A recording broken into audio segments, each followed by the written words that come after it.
Astrotometry log. It is June 9th, 2016.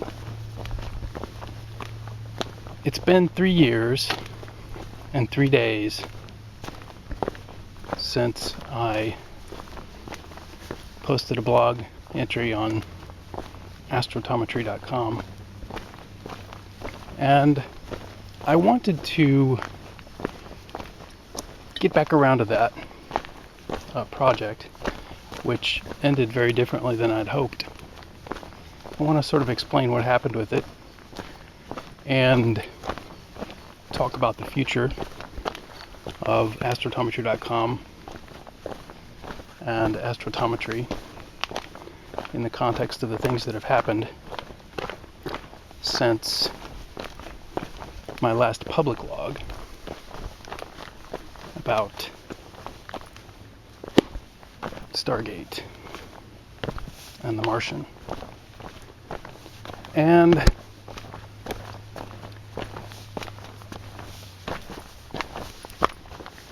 the website, and for most of you may know this, I'm also a web developer, so I have a certain amount of competence in matters of internet. Not, internet god. But the internet has fallen prey to a lot of very nefarious influences. And you could say, well, it was born in the Department of Defense, so it's a war child and arguably an implement of war in and of itself. But as the people have tried to take what is rightfully theirs, they paid for, what they populate, and get control of it, other nefarious forces came in and have sort of botted the internet. They've created robot devices that go in and create accounts and profiles and all these sorts of things, and anybody that runs a channel on YouTube that gets any amount of attention at all quickly learns that things on YouTube are not what they seem. And so I was hoping Astrotometry.com would allow me to sort of break off and separate and build a place where this stuff wouldn't happen. And I didn't realize, but the platform that I'd chosen to develop Astrotometry on, the very popular WordPress platform, had already been infiltrated by the more or less same people. And so I was building on a foundation that was doomed, and my blog posts were being graffitied, they were being nerfed, changed, and manipulated. And so I had to stop. I'm like, okay, I'm not going to do this. I'm not going to fight for the losing battle of controlling this sort of platform. And so I just stopped without really any explanation about it. And it may or may not have been the best thing to do. But it is what it is. And so as my work seems to be surrounded by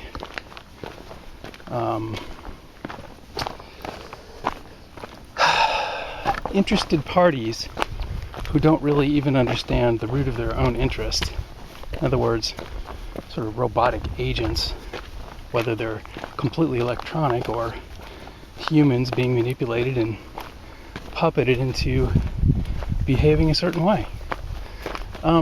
The effect is the same. I have probably 7,000 or 8,000, last time I checked, members on Astrotometry.com, and those members are largely fraudulent. And so part of the problem I've had with astrotometry is finding the right audience. And YouTube has been very difficult because you can't see, like if you were in a classroom, the people you're interacting with. You can't see who you're dealing with, who's listening. You don't have that sort of contact. And it may be the case that I need to pull back completely and start this over in a more organic medium. But my plan for now is to try again with the internet, because of the incredible potential that the medium holds to transform the society, in a way that is much quicker and much more effective than the older means of doing this. And so in the coming weeks, I'm going to be replacing Astrotometry.com with a different system, one that I have more control over, one that I know better. And I'm going to try to make a strategy for putting safeguards in to keep the sort of robotic entities, whether they're human provocateurs or other sorts of electronic nefariousness, at bay, so that I can do my work without being tormented by them. And I think it's very interesting that this is probably a thing for another log, but people trust the system. People trust what they've been told about outer space, about moon landings, about the shape of the Earth, about all of these things that, given the amount of time our species has had to collaborate on solutions and answers for the nature of, it should have the right answers. And those answers should be public. Those answers shouldn't be hidden and kept away from the population strategically, which is the case in the Western world right now. And so the war of the worldviews has become this sort of monumental challenge. And I'm trying to have as much compassion and understanding for the liars as I possibly can. But in fact, they have a stooge army at their disposal. They have an army of mind-controlled, indoctrinated stooges who can't fathom the possibility that they could be deceived on such a grand scale. And so this is how, dictatorships come into power, come into being. And a lot of the stuff that I've been doing over the past several months is trying to figure out really exactly who is in charge of the puppet show. And this is a very interesting task if you really dig into it, if you're really serious about trying to figure out who pulls the politicians' strings. You'd say, well, it's the corporations. But if you know more about the corporations, you know that the heads of the corporations are just like the politicians. They're puppets as well. Mark Zuckerberg is the guy who's supposed to look like he's in control of Facebook, when in fact he isn't, and arguably lost control of it very early. And knowing this from my own web development experiences, having these dark interests come in and sort of invest in the future of my company and trying to get me on board with their way of doing things, it does seem to connect back to the money and power structures. But it doesn't seem to be centered in the West. It doesn't seem to be centered even in the United States. And as you have these organizations like the Masons and the Catholics, who have their centers really outside, whether it's in the Middle East or in Rome. These interests have an incredible amount of influence in the Western societies. You know, whether their game is guilt and sedition or blackmail and murder, doesn't really matter. I mean, the methods by which they sort of maintain their allegiance and their flock at the higher levels is the same, seemingly. And so what's true just gets lost in the shuffle, as it seems. And analyzing this has been a really important step in trying to understand how to move forward with astrotometry in a thoughtful, reasonable way. Because there doesn't seem to be a way to convince these people who have been indoctrinated and brainwashed, basically, into believing these incredible deceptions, into believing these incredible lies about the nature of the world. And whether that's weapons of mass destruction, 9/11, or men walking on the moon, it doesn't matter. I mean, it's the same group of individuals, same groups of individuals that are behind the perpetration of these sorts of scams and psychotic campaigns, really. And, you know, there's people like, oh, well, you don't know, what this is about. You don't know what we're doing here. You don't understand. Yes, I do. Just because I won't speak your language doesn't mean I don't understand it. And I consider it an abomination, what you've done with the English language, what you've done with families and life and death and all of the sorts of things that you people game with. And I don't want this to get off of the topic of my real audience, so I'm going to leave that at that and just tell you people, if you really want to reform, you have to make that decision. I can't make that decision for you. I don't think you're going to.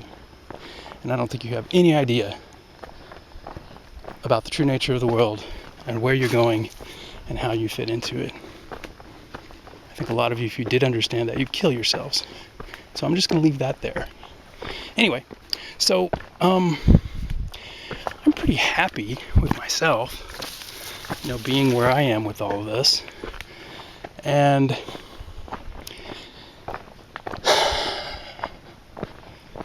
no suicidal or homicidal thoughts here. I mean, it's really not a good way to fight a battle like I'm fighting. And my friend Chris Foster has this saying,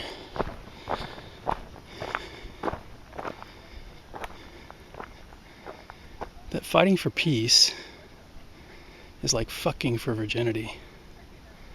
And I've always thought that's very, very wise. In my case, there's a certain irony there. But anyway, as these sort of darker factions have more or less surrounded me, that's been a difficult thing, been a difficult decision to try to decide how to deal with certain people, very specific individuals who know a lot of the things that I know because they've been stalking me, because they've gone on this journey with me before I ever took it to YouTube. And so I'm talking about the creators of Stargate, The Martian, Prometheus, these sort of dark science fiction works that are produced by the cabals that enforce the deception in the general population.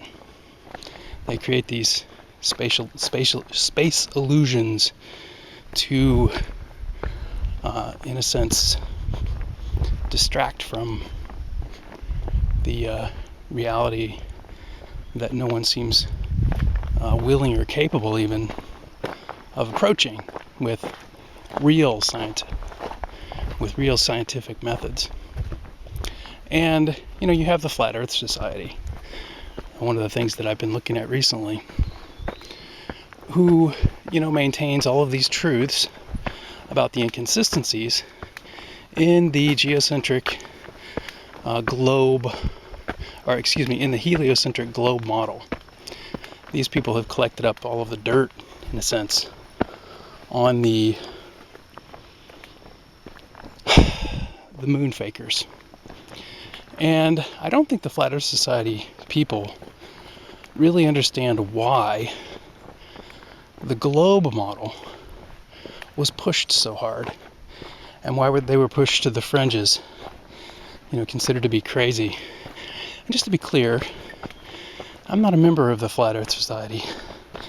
I think there's another possibility that hasn't been considered.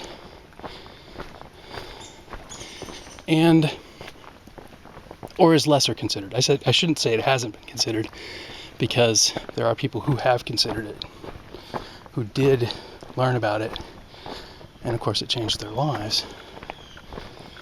But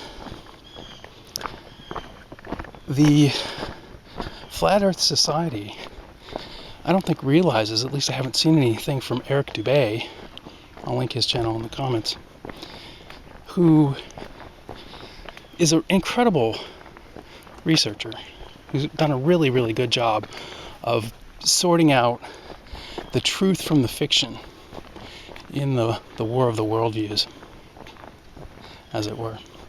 But there are a lot of things that the Flat Earth Society ignores. And they don't seem to realize, or at least I haven't heard them talk about this, that the reason the globe Earth was pushed so hard was because of the invention of the sailing ship. Was because the merchants and the travelers, the people who were going around the, quote-unquote, around the world in their ships, they didn't want their migration industry and their other interests in the future of marine technology to be compromised by fear of falling off the edge of the earth. And so they were very much financially interested in pushing the globe Earth model on the population. Now, Mr. Dubay claims to have revitalized the Flat Earth Society, and I think he's doing that. But when I bring up certain points with him, he doesn't move on them. He doesn't respond. I get that same sort of silence. And either he's not being allowed to see my comments, which is something that robots are great for. Electronic sedition, electronic espionage, happens to me basically all day long. And it's possible that Eric simply hasn't considered what I'm saying about a third possibility, that we still haven't apprehended the shape of the Earth because of the nature of mass itself, because of the nature of matter as it relates to time and space and its persistence through time, which creates some of the things that are illusions. And this is very complicated. I call this the grand illusion.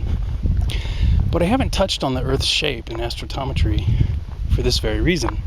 You can't just introduce something like that to people and say, well, it's like this, and have them not immediately have this jerk reaction. Oh, another quack. Oh, another, nut job. And so I generally try to keep that in the more subtle realm and let people find that themselves. I'm guessing that a lot of the people that have been following me on the Astrotometry channel are already aware of Eric Dubay and his work. And again, I'm not a flat earther. I think that the horizon is indeed definitely indeed appears flat. There's no doubt about that. There's a paradox at play, several paradoxes in the data. I mean, you can't have it both ways. And neither way, flat or global, is consistent with what we know about physics. There's seeming physical impossibilities in both the flat geocentric model and the global heliocentric model. There's serious inconsistencies in both models. And I wish Mr. Dubé wasn't ignoring those inconsistencies in the flat Earth model, but he is. And so there's sides that are being drawn here. And it seems like the 9/11 moon landing conspiracy unveiling has brought another conspiracy that was embedded even deeper, is bringing that conspiracy into the public knowledge. Now, Mr. Dubé titled this the Atlantean Conspiracy. I think that's a very good and interesting name for it. I think it's a historical name. And as the second Stargate, it's the second live action Stargate series, Stargate Atlantis, was seemingly provoked by my adoption of the term astrotome in astrotometry. When I came up with that name, with that moniker, when I was working to try to find a name for this new science that I believed would be replacing astronomy and astrology. You know, a lot of people don't care for astrology, but if you do the math on astronomy, you're at least as foolish, probably more, because you believe that it's science when it's actually science fiction. And so Stargate Atlantis was a very interesting read, looking at that and considering the perspective of these people who made it, probably missing a lot of it, but at the same time kind of getting a lot of it. It sort of reveals this cabal and, you know, fingers the various factions in a more novel way than Stargate SG-1. It was more direct and more sort of personal, stalky. You know, these are the people that I now know have been stalking me for so long. And now I kind of understand why. The possibility that I could reveal to the public in a short amount of time that the establishment, quote unquote, hasn't even properly apprehended the shape of the Earth is terrifying to these people that have been hiding it from everybody else, hiding their ignorance, secreting the truth about the details, and propping up this science fiction.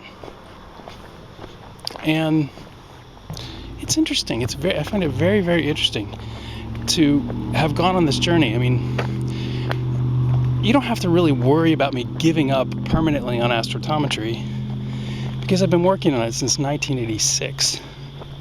And so this is, you know, something that was for more than 20 years completely private. You know, something that I was working on not in secret, but just on my own, outside of any school, because my attempts at trying to move the brainwashed professors and teachers and all of the ignorant tools of the system were a failure. And so, yeah, here we are.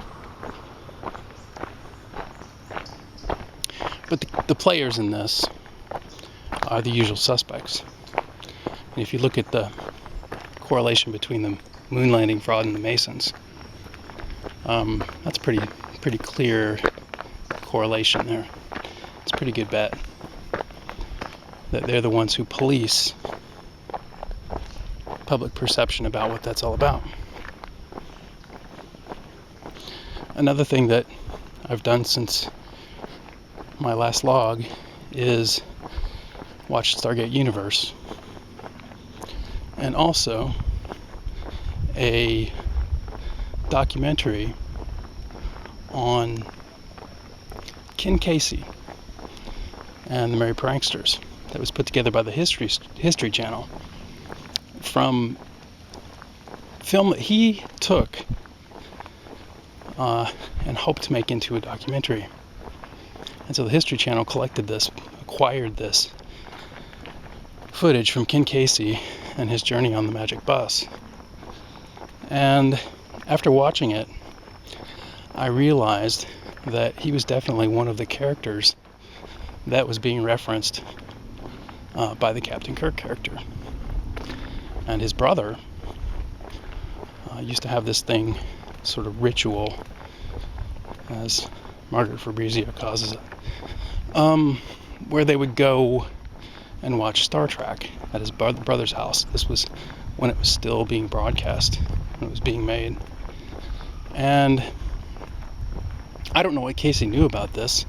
I don't know if he knew that the people who'd experimented on him with LSD were still following him around. It seems like he was working with them at that point. It seems like he knew that the government was enabling his excursions on some level. And I don't really have time to go research all of that and, become a aficionado on the details about the history of the sort of thing that's been done to me. It's being done to me. But as a way to try to understand what I might be able to expect, researching that was a seemingly wise thing to do. And at this point, what I'm going to try to do is to boycott Hollywood. I don't really want to do that. I feel like I have to do that, because I feel like if I really wanted to spend the rest of my life attacking the people who made it, rebutting all of their jokes and their bullshit, I could do that. I could spend the rest of my life doing that. I could probably make a pretty good money at it. I could probably, if I could eventually find the right lawyers, I could become very wealthy, taking these people to the cleaners, seeking justice over what they've done to me, over what they're doing. And that would be a way. It's a possibility, but it's not something I really want to spend my time on. It's sort of off topic. And the fact that I'm having to deal with this, the very fact that I'm having to deal with this in the context of, the challenges that I'm facing trying to bring society around on its unfortunate apprehension of the nature of the world,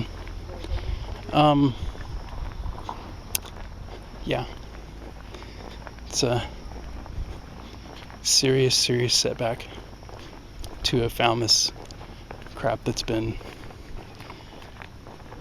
stalking, for lack of a better word.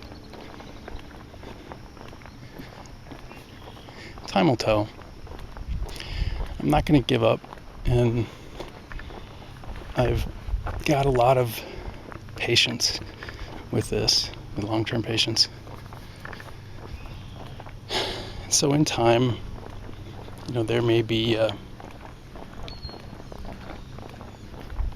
path that presents itself. But the way I see this, in the context of these other characters that came before, is that they're basically ripped off. They're blown up on the big screen, just like William Shatner did with the Space Cadets. And they're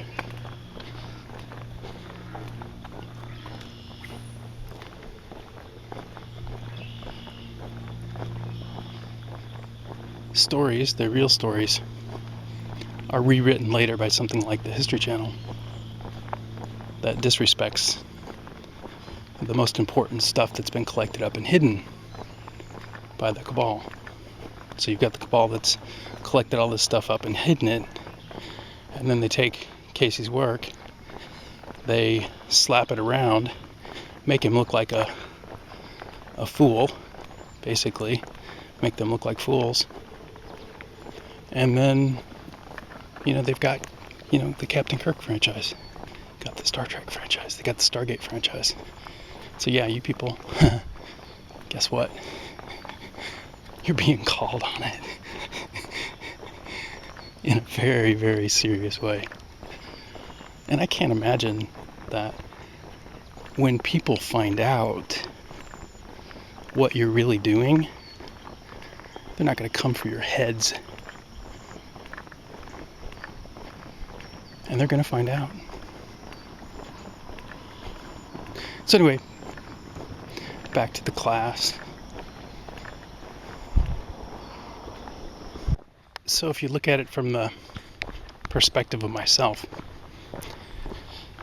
I'm in a situation where I'm learning that my grandfather's grandfather was very possibly deceived, misinformed about the nature of the world on a very fundamental level, and makes me want to go in search of the cause, of the root cause. Clearly the cause is not science. Clearly, if the scientists had been scientific, used the scientific method in an appropriate way, it would have been at least held in question rather than considered as matter of fact. And so go searching who or what might have wanted this to be true, might have wanted the people to be deceived in such a fundamental way. And you wonder about their motives. You wonder about the motivations for deceiving people in such a profound way. Why would, for example, if you posit that it was the Rothschilds or the Masons or the Catholics or whomever, why would these people want people not to have the right information about the nature of the world? Well, in the case of the sailing ship, it seems pretty clear that it was financial. They, for the reasons of money, needed to deceive people about the nature of the world to convince them that they actually knew what they were doing and where they were going, and that they would make it to the other world, to the new world. And on some other level, the new world idiom seems to be infected with this same mischievous, devious play. Oh, you're going to a new world, the one that's a globe, the one that really doesn't exist, but we're going to take you there anyway. And if you look at it on that level, gee whiz, talk about a conspiracy. And so Dubé's title for his book is pretty apt. But now, having seen this Stargate Atlantis show, and knowing about the legacy of interference with my work that has been perpetrated by these very same people that made that show, that are responsible for its existence in the form of the financial and authoritarian support that is required to do something like that on that scale. These people,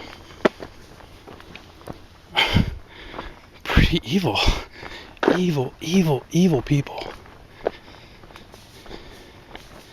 And it's difficult not to have sympathy for these failed actors from Farscape and Stargate. The leads that played John Robert Crichton Jr. and Colonel John Shepard, which that character doesn't always refer to me. They do this thing called switching, where they have the other actors and sometimes the producers part in it portrayed by the lead. But I was its target. I was the target of Stargate Atlantis. And they coded it in advance with that legacy of deception that they were already responsible for policing in the society with their mass media machine. And the internet threatens this. The open, free flow of information at speeds that they can't combat threatens them. And so to pull Astrotometry.com as a project to try to maintain control of it on the internet, alternatively, seems to have been my best hope for dealing with these people. Now at this point they're kind of caught.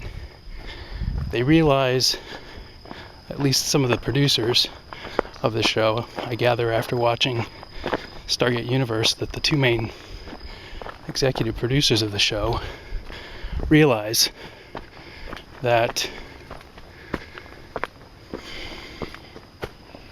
they did something really, really, really bad, and that, they're going to be held accountable, if nothing else, than by the truth itself. The way things really are, ultimately, is what you have to deal with in the future. That's just the way the world is. It is what it is. And so, as their personal manifest of bullshit sort of got emptied out in the process of them stalking me, it's difficult not to have a certain amount of sympathy for them. But at the same time, these same forces are still behind these other programs. They're still behind this. It's not over. It hasn't ended. And this is the way they've been doing it for a very, very long time. This is the way they've been controlling and manipulating things for an unknown amount of time. I don't know where the beginnings of this sort of stuff is, but there's going to be hell to pay at some point for this. I had to pull one of my videos strategically. As a strategy, I deleted one of my most important videos.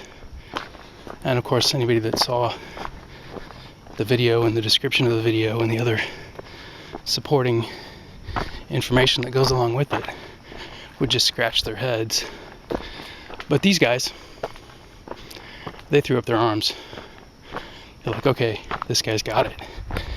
This guy has what we don't have, and we can never get, not in our lifetimes. So Stargate is done for the people that know about the Black Fingernails backwater situation. And no longer there. Oops, where did it go? Oh, there's that guy that put it together. There's that guy that made it. Was able to put together those pieces that nobody else could see. Oh, where is he? Oh, where is he? Oh, is he on our side? Are we going to be able to get him on our side? anyway. So it's unlikely that these guys are going to come clean. Very unlikely. Like I said, I could spend the rest of my life going after them. At this point, I feel like I have the, shall we say, goods to do so. But that would take me away from my task. And they know that. They're very much wanting to exploit that. And they've been working behind the scenes. Put Matt Damon in charge. Management from the zero theorem.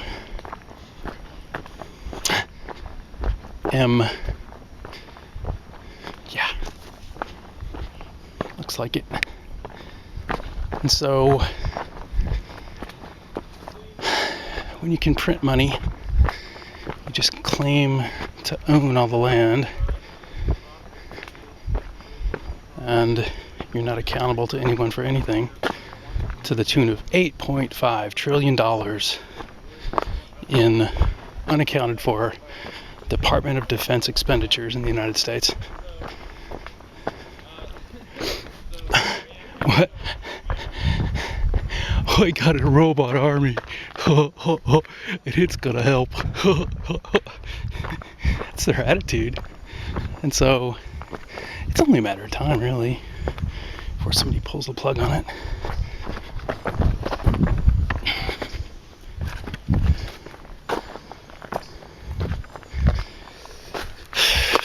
Really got better things to do, and I wish I didn't, because that would actually be kind of fun compared to what I've got to deal with. But anyway, harsh reality. I think I mentioned harsh realm in my last public vlog, but what I didn't mention is that it and Lone Gunman both seem to indicate that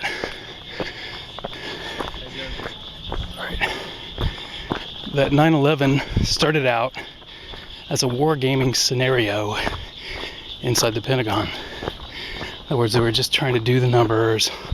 What happens if a terrorist flies a plane into the World Trade Centers? What are we going to do? So they got ready for that. And then when it didn't happen, they made it happen. All being all ready for it and all. There was another wargaming scenario that was foretold in a piece by Chris Carter as well, called Harsh Realm. And Camera Obscura, the last episode, is a scenario where somebody takes a suitcase nuke into New York and blows it up. And I'm guessing that they have these lined up. That same group, that same cabal that cares absolutely nothing about the people of the United States and the interest of America, in reality, where they masquerade as patriots, just like the settlers masqueraded as Indians when they burned down the when they threw the tea into the tea into the harbor. You know, the settlers were dressed up as Indians. It's a false flag. So these false patriots and their Patriot Act was never repealed by the guy that said he was going to repeal it. The war on terror never ended. Guantanamo never closed. It's the same shit, different day. 8 years later, with a new draconian torture system in place under the guise of socialized medicine. Secret torture. We make you sick and then we take you to the hospital. And we get the taxpayers to pay for it when you don't cooperate. And we need to torture you. It's brilliant, isn't it? Apparently that's what they're doing in the other countries. And the United States is just being converted to their way of doing things. Believe that? You better wake up. Better wake up. Because if this thing in New York goes off, if they do this sort of thing in New York, if they false flag somebody for a suitcase nuke in New York City, they're going to push for a draft. There will be immediate drafting of all available personnel.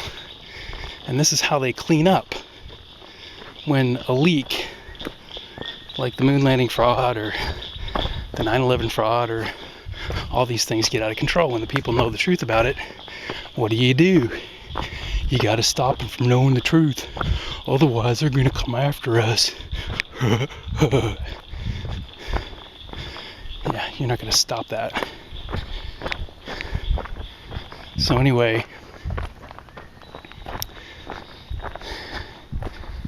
America started with a rebellion. The United States government was created by rebellion, supposedly. But, yeah, I'm not going to wait around for a promissory note from the Department of Defense saying that they're not going to nuke New York City and blame it on the Russians or the Iranians or whoever, what imbecilic douchebag in their pile of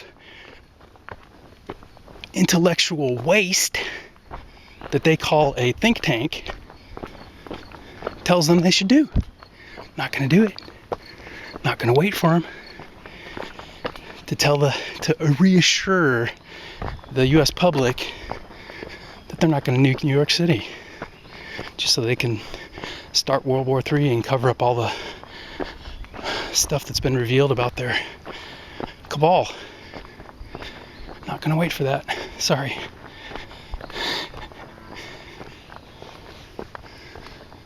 Not going to wait for the news.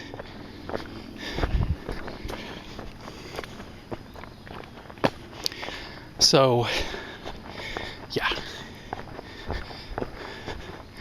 You people inside. You people that were inside and are afraid to talk, afraid to speak, you better figure something out. You better figure something out besides going to Mexico.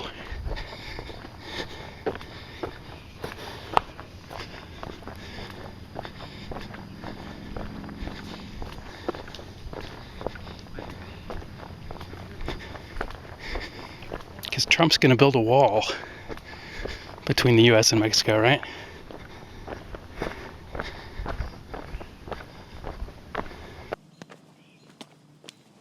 Oops. Somebody said the T word. Guess that means Donald Trump.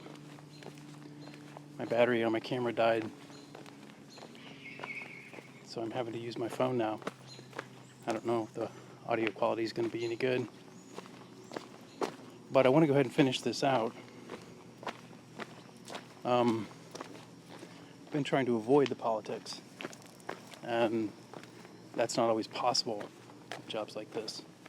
You know, it becomes clear that the work that people like me do, you know, historically, gets manipulated by these vested interests, and that there's not really any hope of changing things without deposing the psychos that are perpetrating this bullshit. That becomes part of the mission. And it's not really politics as much as it is war. And as I previously called this, the war of the worldviews, at some point, you know, these things come to a head, as it's so-called And if you look at all of the religious wars throughout history, if you look at all of the wars over principle and land and territory and interest in this or that or whatever, it's just another part of it, it seems. Luckily, I have a lot of assets that are not just liquid, they're ethereal. I have ethereal assets. I have invested my effort in things that are not just liquid, they're in a sense a part of me. They're intellectual property. And at this point in my life, that stuff is of considerable value, but it has also made me a target in unimaginably crazy ways. I mean, unbelievable ways. I've got to know what I know about these other factions and these other forces, in a sense, because of their interest in me. And, you know, what happens with what I do and what I know. And it's a matter of turning that, it seems, at this point, so that I have more control rather than less. I mean, the U.S. government and their auspices and the UK and different ones that spy on me have already made incredible changes and incredible investment in, you know, apprehending what I know about these things and trying to do the math on the implications in projects like Stargate. And they're caught at this point. And it's like hiding in the shadows and doing all this crazy stuff behind my back because they simply don't seem to have another way of doing it. And it's very, very sad as I see it. Very kind of tragic, the situation. And that we're going to have to see, or we may have to see, more of these sort of backwards movements before there can be a forward movement. I've accepted as just part of it. At this point, I've accepted that that's just part of it. And I feel like I need to use the tools and work with the stuff that I've been given, I've been blessed with, without concern for, you know, who's going to be misusing it and in what way, and just try to put myself in a better position to actually take the reins, in a sense, which is not something I've ever really wanted. And time will tell. Time will tell.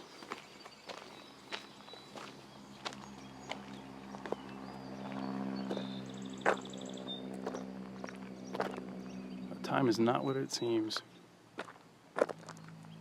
Not at all.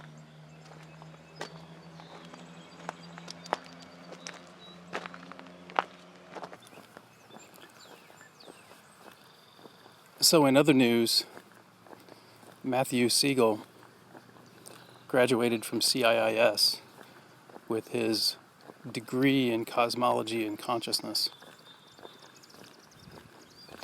And CIIS, even though it is an Eastern-based, Eastern-rooted institution with inspiration from people like Sri Aurobindo,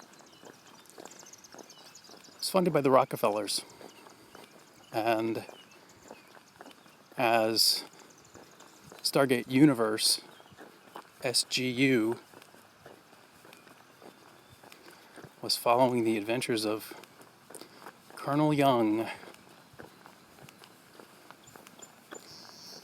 being headquartered at 30 Rockefeller Plaza, you have to kind of wonder about the correlation and the connections, the strings that were attached to Rockefeller's investment in CIIS.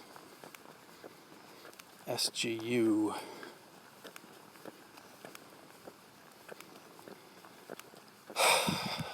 But as another chapter in the drama, with the punking of academia.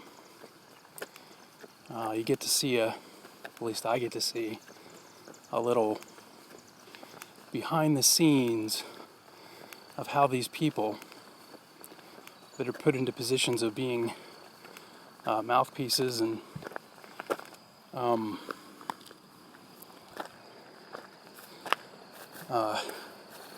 characters, figureheads for these organizations, for academia, are made to cooperate with the investments of the Rockefellers in things like rocket technology and all of the other sorts of things that go along with being one of their show ponies. And if you look at the difference in Matthew Siegel's contributions, in a sense, to what's happened on Astrotometry, his response to Astrotometry is nothing. He wouldn't even talk about it. And they got to him almost immediately. And I think it's very telling that they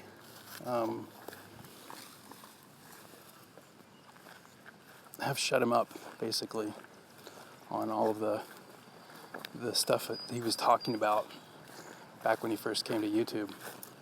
And for those of you who don't know, finding his YouTube channel and, seeing this bright, young, open-minded fellow that still had his freedom of speech and freedom to think about things on his own, freedom to communicate, seemingly. Broadcast yourself. Oh, it was great, wasn't it? For a little while, before Oprah Winfrey arrived. Well, it is what it is. They hauled him off to the university, and now he's got his PhD. And I have to think of another alternate acronym for that.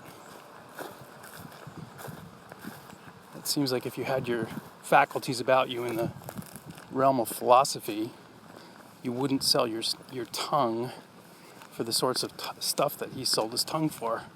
Doesn't seem like someone with their philosophical faculties intact would actually do that.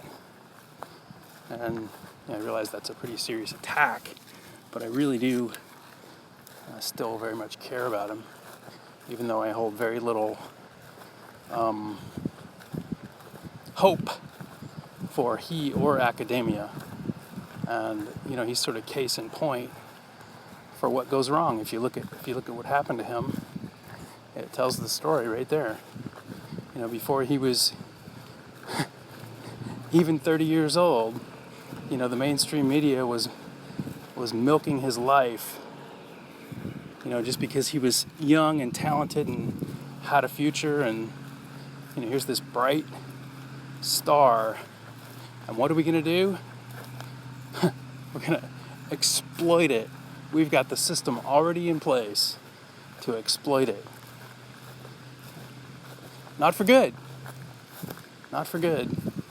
but for the same old shit. And so, I don't know, really. I really don't know about that. That's my feelings on his graduation. That's my real feelings on his graduation. And I doubt he'll ever see this or hear this. Maybe I'm wrong. But, yeah. Follow the leader.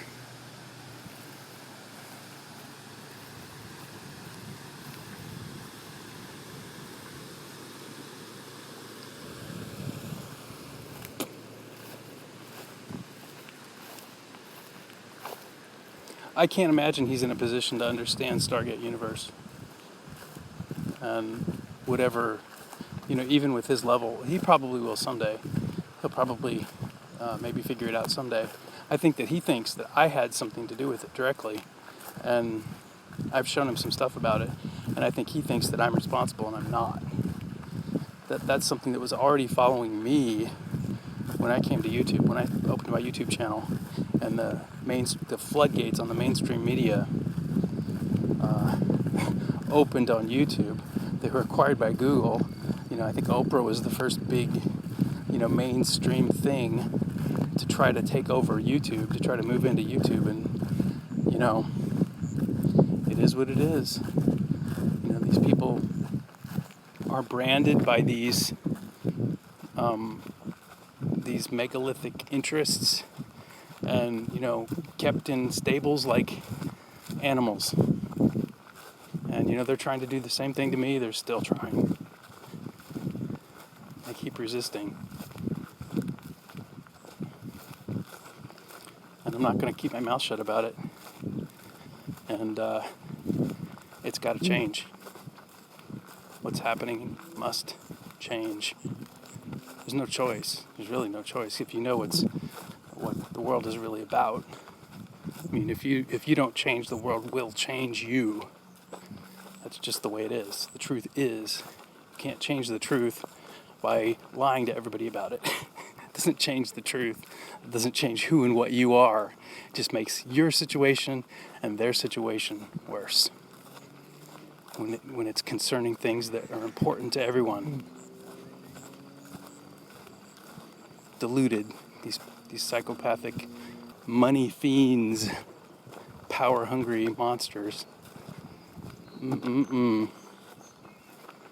Unbelievable.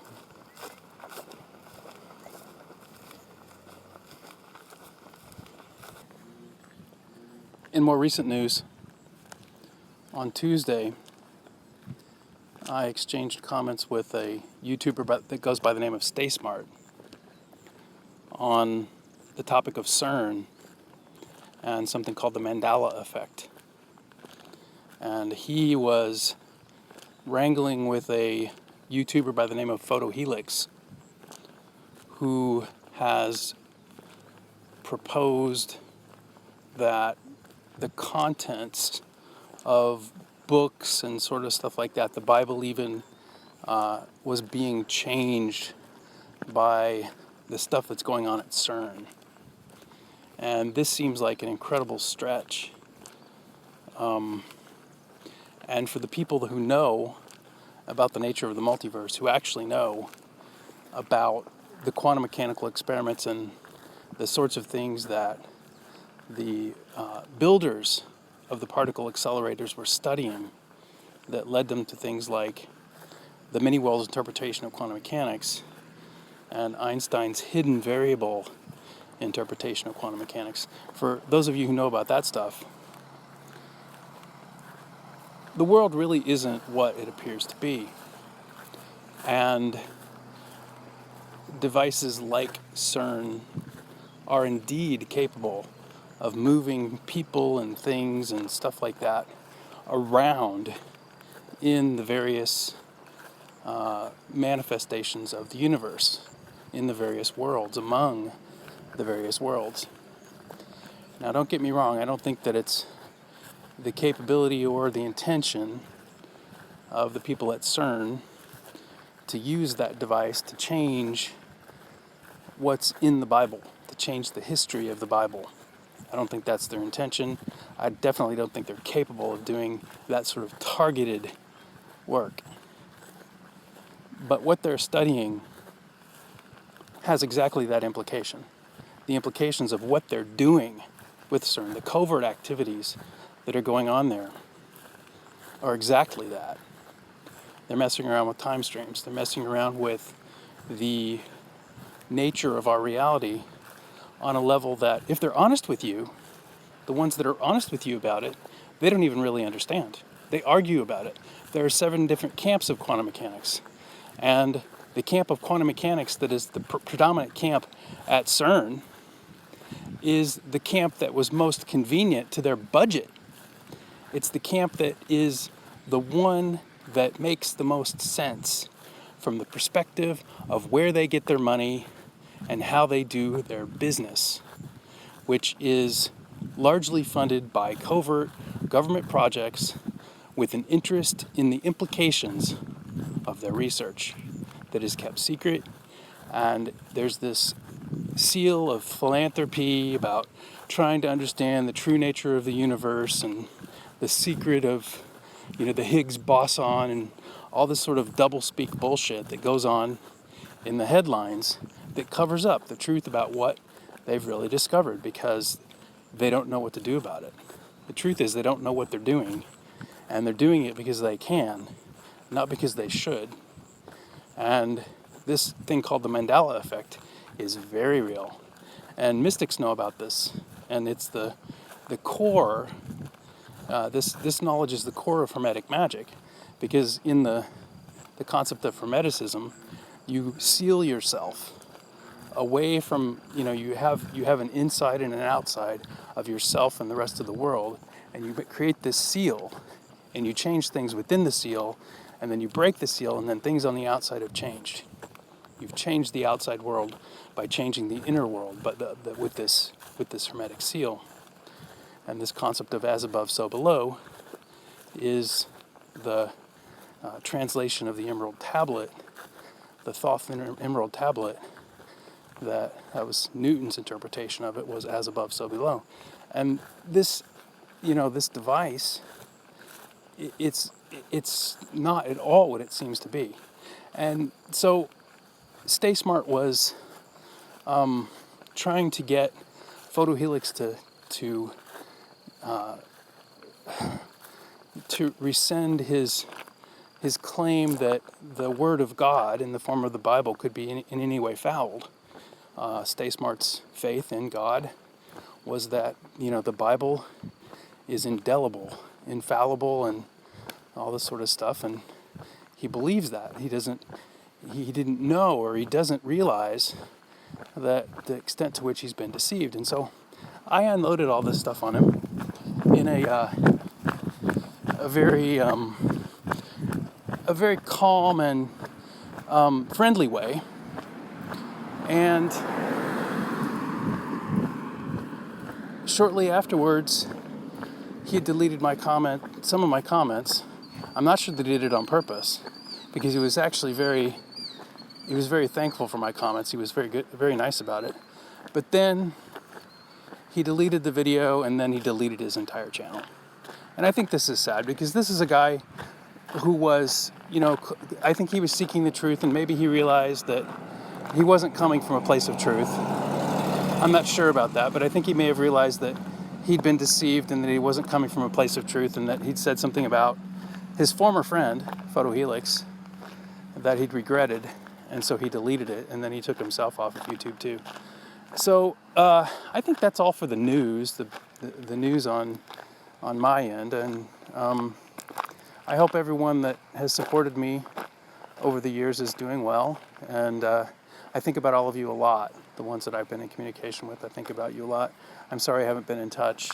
Sorry I haven't been doing any vlogs, but I've just been very busy trying to put my life together and try to figure out what to do in the context of all this sort of new information and stuff that I've had to explore to understand why the stuff that I was doing was failing, and digesting the truth about the nature of the mainstream media and the games and the tactics that they use to manipulate the population to the various ends has been an important part of that work. And so I've had to sort of do that, and had to sort of step back and take a look at what's been following me and manipulating me covertly in order to assimilate what might be a better path for astrotometry.